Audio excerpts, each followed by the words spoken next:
कहानी की शुरुआत होती है जॉन वुड नाम के एक फौजी से जिसे कमांडर स्टोन ने बंदी बना रखा था। असल में जॉन ने अपने सीनियर ऑफिसर्स के ऑर्डर ना मानते हुए गांव के कुछ लोगों को आजाद कर दिया था। इसलिए कमांडर स्टोन ने जॉन की पत्नी एमिलिया को बंदी बना लिया ताकि जॉन उसे गांव वालों का पता बताने पर मजबूर हो जाए। जॉन ने उसे बताया कि आजाद होने के बाद वो लोग कहाँ गए इस बारे में वो कुछ नहीं जानता, पर स्टोन ने उसकी एक ना सुनी और जॉन की आंखों के सामने उसकी पत्नी एमिलिया को गोली से उड़ा दिया। इसके बाद हम जॉन को गहरी नींद से उठते हुए देखते हैं। अब उसकी पत्नी को मरे हुए पूरे 3 साल हो चुके थे, लेकिन उसकी मौत का वो सदमा आज भी उसके दिल में जिंदा था।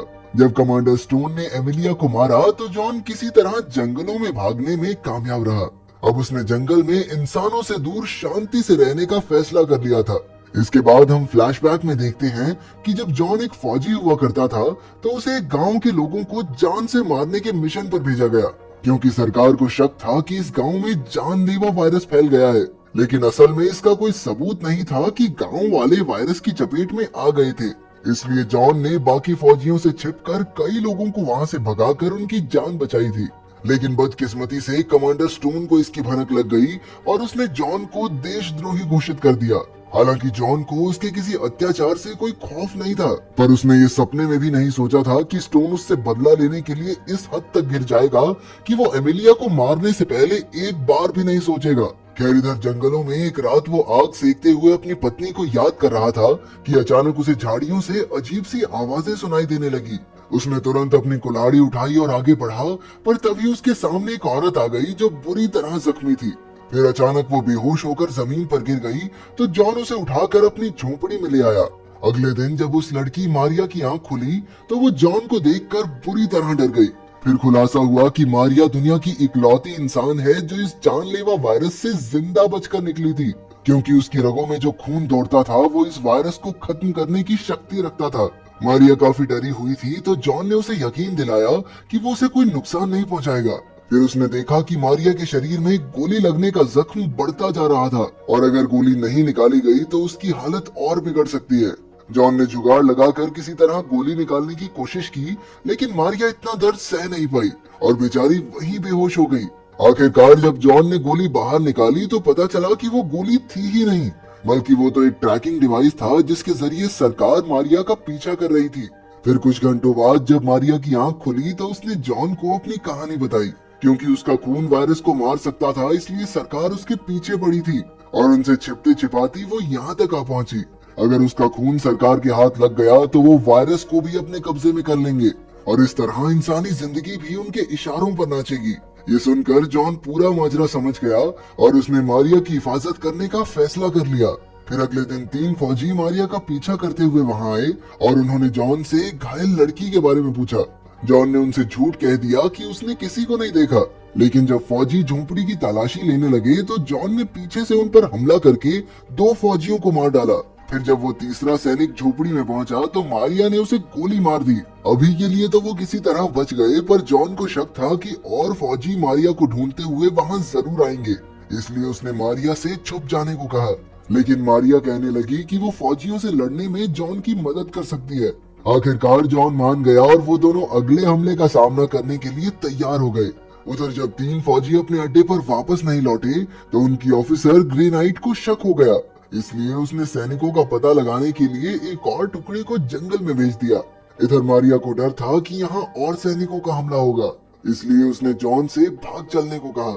लेकिन जॉन को उनसे कोई खौफ नहीं था और उसने यहीं रहकर उनका डटकर सामना करने का फैसला किया। फिर उसने मारिया को अपनी जिंदगी की कहानी सुनाई। उसकी दुख भरी कहानी सुनकर मारिया ने उसे हौसला दिया। फिर अगली सुबह उन दोनों ने मिलकर झोपड़ी के चारों ओर बैरिकेड लगाए और कुछ हथियार इकट्ठा करके जॉन ने मारिया को बंदूक चलाना सिखाया। थोड़ी देर बाद कई फौजी वहां आ पहुंचे और उन्होंने मारिया को बंदी बना लिया। फिर उन्होंने जॉन पर भी हमला करने की कोशिश की, लेकिन जॉन ने एक एक को गोलियों से भून दिया और मारिया को भी उनके चंगुल से बचा लिया। हालांकि अब सभी फौजी मारे गए थे, लेकिन खतरा अभी टला नहीं था, क्योंकि जॉन जानता था कि कमांडर स्टोन और ग्रे नाइट जल्द ही फौज लेकर मारिया को पकड़ने आएंगे। अब मारिया को काफी चिंता होने लगी, पर फिर जॉन ने उसे अपने हथियार दिखाए जो उसने काफी समय से ऐसे ही हमले के लिए इकट्ठा कर रखे थे। इससे मारिया में भी जोश आ गया और उन दोनों ने अगले हमले के लिए सारे हथियार तैयार कर लिए। फिर अगले दिन मारिया नदी किनारे फौजियों के लिए शिकार बनकर बैठ गई ताकि वो कमांडर स्टोन की फौज का ध्यान भटका सके। कुछ ही समय में स्टोन की फौज वहां आ पहुंची और उन्होंने मारिया को बंदी बना लिया। फिर एक फौजी ने स्टोन को खबर दी कि लड़की अब उनके कब्जे में है। ये सुनकर कमांडर स्टोन ने उन्हें मारिया को तुरंत वहां से ले जाने का आदेश दिया, क्योंकि उन्हें मारिया को जिंदा पकड़कर सरकार को सौंपना था। पर जैसे ही फौजी मारिया को ले जाने लगे तो जॉन ने अचानक हमला करके सबको मौत के घाट उतार दिया। लेकिन कमांडर स्टोन भी इसके लिए पूरी तरह तैयार था। उसने तुरंत एक और फौज की टुकड़ी जॉन की तरफ भेज दी, लेकिन जॉन और मारिया ने मिलकर बड़ी बहादुरी से उनका सामना किया और आखिरकार जीत उन्हीं की हुई। उधर जब स्टोन को ये खबर मिली कि जॉन ने उसकी 2 टुकड़ियों को खत्म कर दिया है, तो उसने ग्रे नाइट से एक और टुकड़ी भेजने को कहा। फिर जैसे ही अगली टुकड़ी जॉन की झोपड़ी तक पहुंची तो उन्हें वहां एक खुफिया सुरंग मिली जो एक जमाने में गैस भेजने के काम आती थी, और वो सुरंग तो सीधा फौज के अड्डे तक जाती थी।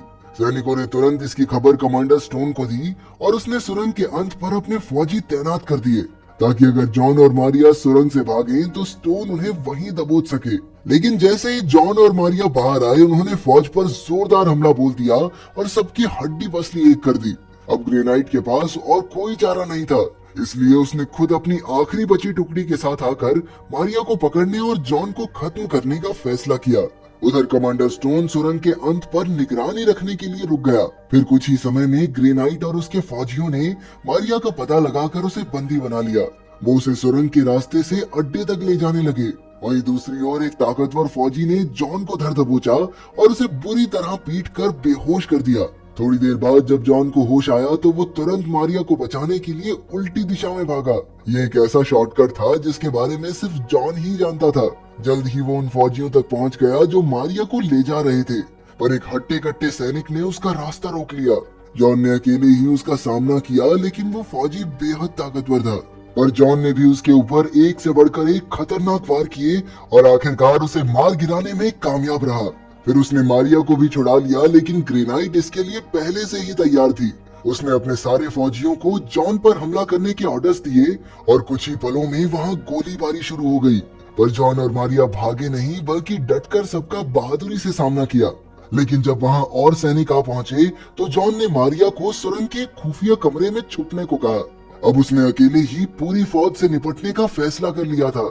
मारिया उसे अकेला नहीं छोड़ना चाहती थी, लेकिन जॉन ने उसे समझाया कि इस वक्त उसका जिंदा रहना सबसे ज्यादा जरूरी है, क्योंकि सिर्फ वही इंसानों को इस वायरस से बचा सकती है। इसके बाद जॉन खुद ही सारी फौज से लड़ने निकल पड़ा और एकदम बॉलीवुड स्टाइल लड़ाई के बाद आखिरकार सुरंग के अंत तक पहुंच ही गया। हीरो की चलाई एक एक गोली लगेगी, लेकिन हीरो को गोली नहीं लग सकती ना। खैर वहां उसका सामना हुआ कमांडर स्टोन और उसके फौजियों से, जो जॉन के खून के प्यासे बने बैठे थे। जब कमांडर ने जॉन से मारिया के बारे में पूछा तो जॉन ने झूठ कह दिया कि उसने तो मारिया को मार डाला। लेकिन ये सुनकर ग्रे नाइट तुरंत समझ गई कि जॉन झूठ बोल रहा है, क्योंकि अभी 5 मिनट पहले तक तो वो मारिया को बचाने की कोशिश कर रहा था। अब कमांडर ने 3 साल पहले की तरह ही जॉन पर अत्याचार करने का फैसला किया ताकि जॉन उसे मारिया का पता बता दे। फिर स्टोन के आदमियों ने जॉन को बेरहमी से पीटा और आखिरकार जॉन हार कर उन्हें मारिया का पता बताने को राजी हो गया। लेकिन इससे पहले उसने कमांडर स्टोन को मुकाबले के लिए ललकारा। वैसे कमांडर को उससे लड़ने की कोई जरूरत नहीं थी, लेकिन बात अब इज्जत पर आ गई थी, इसलिए वो भी मान गया और दोनों में कांटे की टक्कर होने लगी। लेकिन जैसे ही जॉन जीतने वाला था तो कमांडर स्टोन ने धोखे से बंदूक निकालकर उसके सर पर तान दी, पर जॉन पर इसका कोई असर नहीं हुआ और वो बिना डरे आगे बढ़ता रहा। कुछ ही पलों में उसने स्टोन की बंदूक छीन ली और उसी के आदमियों के सामने उसे मौत के घाट उतार दिया। स्टोन के मरते ही ग्रे नाइट काफी खुश हुई, क्योंकि अब सारी ताकत उसके हाथ में आ गई थी। तभी अचानक मारिया हाथों में बॉम्ब्स लेकर सुरंग से बाहर निकली। उसने ग्रे नाइट को धमकी दी कि अगर जॉन को कुछ भी हुआ तो वो सबको बॉम्ब से उड़ा देगी। फिर उसने जॉन की जान के बदले खुद को ग्रे नाइट के हवाले करने का फैसला किया। ये सुनकर ग्रे नाइट भी तुरंत राजी हो गई, क्योंकि उसे मारिया को जिंदा पकड़ना था। आखिरकार ग्रे नाइट और उसके फौजी मारिया को पकड़कर ले गए और जॉन शांत खड़ा ये सब देखता रहा। वो समझ गया था कि वो अकेला बिना हथियारों के इतने सैनिकों का मुकाबला नहीं कर सकता, और अगर उसे मारिया को बचाना है तो उसे कोई और तरीका ढूंढना